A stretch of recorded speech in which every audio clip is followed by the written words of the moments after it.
We're in the Uffizi looking at an enormous panel painting. This is by Duccio, and it's known as the Rucellai Madonna. The Virgin Mary, if she were to stand up, would be 3 times the height of a normal person. We have to remember that these names, like the Rucellai Madonna, are not the actual names that these paintings were given when they were made. This painting was later moved to the Rucellai Chapel in Santa Maria Novella. It came to be known as the Rucellai Madonna. And we're not precisely sure of its original location within the church. We do know that it was made for a confraternity. That is, a group of people who were not priests. They were basically a religious brotherhood. There were many such confraternities in Florence at this time, and they engaged in charitable works. In the case of this confraternity, the Uffizi, who commissioned Duccio to paint this Madonna and Child, they were devoted to singing hymns in honor of the Virgin Mary. And they would sing those hymns both within the church and on the streets of Florence. But they wanted a painting to focus their prayer. There's some recent scholarship that suggests where this painting was between 2 chapels in the Dominican Church of Santa Maria Novella. That is a church whose monks were dedicated to the Dominican order. Followers of St. Dominic. The Dominicans, like the Franciscans, are referred to as mendicants, that is, begging orders. These are people who gave up their worldly possessions in order to be more like Christ. To live in poverty, as Christ had recommended.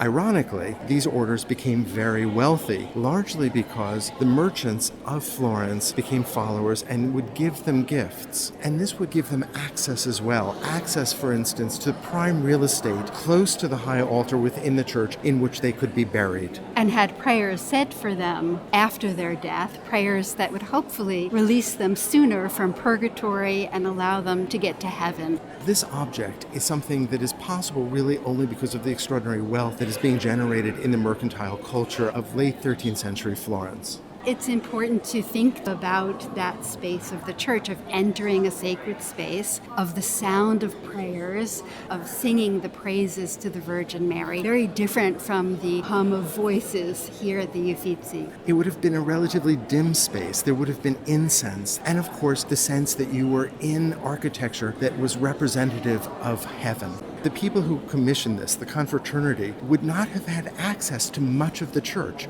They wouldn't have been able to go beyond what the Italians call the Tremetzo, that is, a choir screen that divided the church. On one side, everyday people in the nave, and then closer to the high altar, an area that was reserved for priests and other people directly involved with the church, although also perhaps some wealthy or politically powerful Florentines. So we're looking at Mary holding the Christ child. Those 2 figures are surrounded by 6 angels. And if you look closely at the angels, although they're each in kneeling positions, and none of them are really on the floor except for the 2 bottom angels, nevertheless, there's a feeling that the angels are carrying this throne. They're bringing it down to earth to be the focus of our prayer and devotion. Making the Virgin and Child, this important spiritual image, accessible to the laity. Look at how the angels are each holding the throne slightly different. The angel on the left, who delicately holds the column in the back, but also has her front arm holding one of the horizontal beams of the throne. And if you look at the angel on the lower left, you can see its fingers just reaching under the throne. And so to your point, it seems as if the angel is just lowering that throne into our world.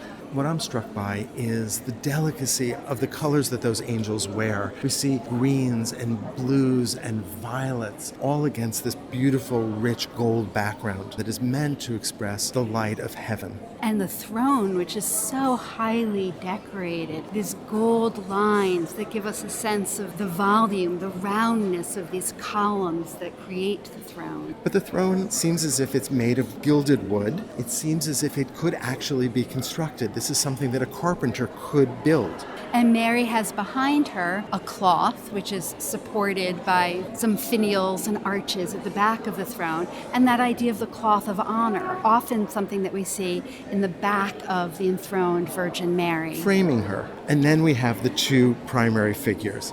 Mary, impossibly tall, impossibly elegant, holding the Christ child, who raises 2 fingers in a sign of blessing. and he looks out to his right. Mary seems to look in the opposite direction toward her left, but also out toward us, as though the divine is being delivered to us here on earth. Look at that brilliant blue cloak that she wears, a cloak that is made of lapis lazuli, an extraordinarily expensive semi-precious stone that was at this time mined only in Afghanistan, imported to Italy at great cost. This is the most expensive material in this painting. Here, material splendor is suggesting, symbolizing the glory of heaven. The gold on the throne, the gold hem that meanders in these lovely circular patterns around the edges of Mary's garment, the gold on the halos, the gold striations or lines that we see on the drapery around Christ's legs, and that rich tapestry behind her, and even that gold embroidered pillow that she sits on. All of this suggests to us a divine world that must have been so different than the everyday world of the people of Florence in the late 13th century.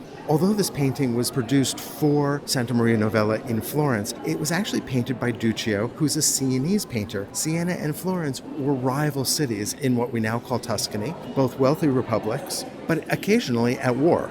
Often we think about these paintings as being altarpieces, as standing on top of altars. But this is so tall, this is so vertically aligned. Most altarpieces were horizontally aligned and would have had the Virgin Mary and Child in the center and angels and saints on either side. Here, the saints are situated in roundels in the frame itself. The representation of wealth is not only through the materials, the lapis lazuli, the blue, or the gold leaf. It's also in the representation, for example, of that silken cloth that hangs over the seat of the throne, that seems as if it's been embroidered in gold and may have been intended to suggest expensive cloths that had been imported from the East. In fact, if we look carefully at the hem of the Virgin Mary, you can see that there's writing in it. This is fascinating. It's not actual writing. It's sometimes called pseudo-script.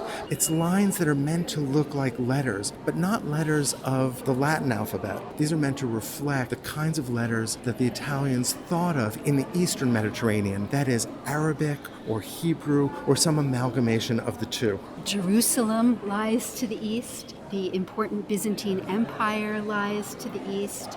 Europe did not see itself as the center of the world the way that it will in just a couple of centuries. And like that cloth and like that pseudo-script, the form of this image itself was clearly influenced by Eastern icon painting, that is, the painting of the Byzantine tradition. As we're thinking about Duccio's interest in space, in illusionism, we also notice that we can look through the openings in the throne to see the textiles that lie behind it. We look at Duccio and we think about what's to come, the way that divine figures begin to appear more and more human and begin to occupy spaces that are more and more naturalistic. And so we have this suggestion of space and even some modeling, some movement from light to dark, for example, in Mary's right knee that presses through that drapery as she shifts her body just slightly to one side. These are innovations that will be picked up by a later generation of artists, people like Giotto.